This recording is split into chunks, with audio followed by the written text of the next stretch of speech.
All right, now we got to get to these playoff losers and shit. So the Buccaneers, they have a rookie defensive tackle by the name of Kalijah Cansey, who really shined in these playoffs against two of the best offensive lines in football that he had to play back-to-back in the Eagles and the Lions. And I think keeping him next to Vita Vea, keep your eye on that for next season. They're going to be able to move a lot of people off the ball. And the thing is with Baker played so well that, hey man, I don't know if he's franchise tag eligible, but if he isn't, the Bucs might have a hard time keeping him. Like, he might have got himself a little bidding war there. They need to figure it out with Mike Evans as well. I don't know what that beef is. I don't know why they don't want to pay their best receiver in franchise history, but whatever he asks for, give it to him. He deserves it. With the Bills, I have a lot of takeaways for the Bills that I'll save for later in the year because I think they're going to have to make a big move, a big change, a big something. Maybe it's Sean McDermott. Maybe it's a GM. Maybe they trade for some star on defense. I don't know, but I just don't see how you have one goal, which is beat the Kansas City Chiefs. You know that's your goal, and you have now failed 3 times. You fired your offense coordinator in the season because you thought you were going to miss the playoffs altogether, and then you come back next year and roll it all out again. That's not how this works. There's no way in hell Stephon Diggs is on this team next year. You can book that now.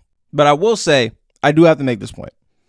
This is less about the Chiefs, more about everything else. Every day, y'all show me that a lot of you are very casual fans and you do not deserve to be in certain conversations. When I saw the picture of the Bills fan bawling his eyes out because they lost another game and he heard the words wide right on a field goal again after the Scott Norwood play, what was that, 1990 or 1991, whatever year? And he's bawling his eyes out, and I see a bunch of you like, oh, that's a man who lost money on his parlay. Dog, y'all don't get it, bro. Some people just love their team.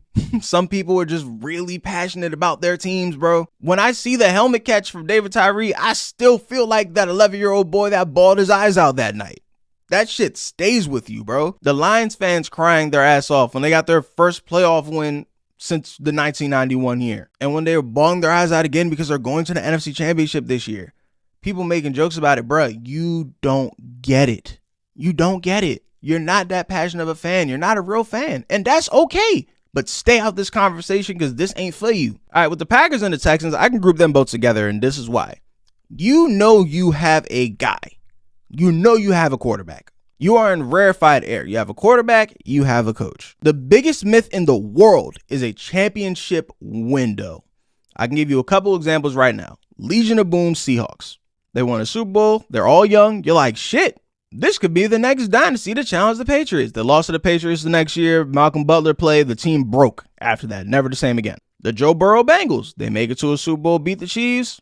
That was 2 years ago. So remains to be seen how it ends up. But losing the Super Bowl, lose to the Chiefs the next year.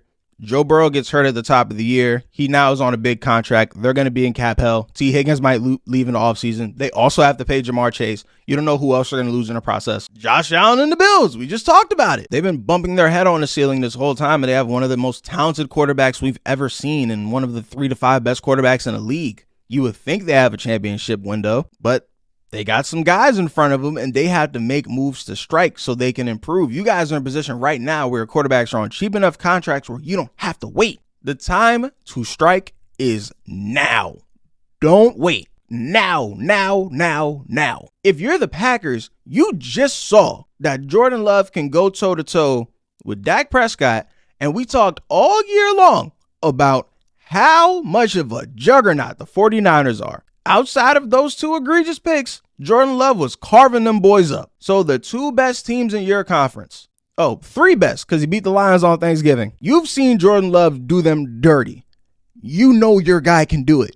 You got to go in this offseason. You have no choice. Don't wait. And with the Texans, the hill is a lot steeper because you're in the same conference as Mahomes, Jackson, Burrow, Allen. Like, best case scenario for CJ Stroud, he can get to maybe the 4th best quarterback in his own conference. So if you're the Texans, you got to surround him with enough talent where 4th best is plenty good enough. In closing, the Super Bowl window is a fucking myth.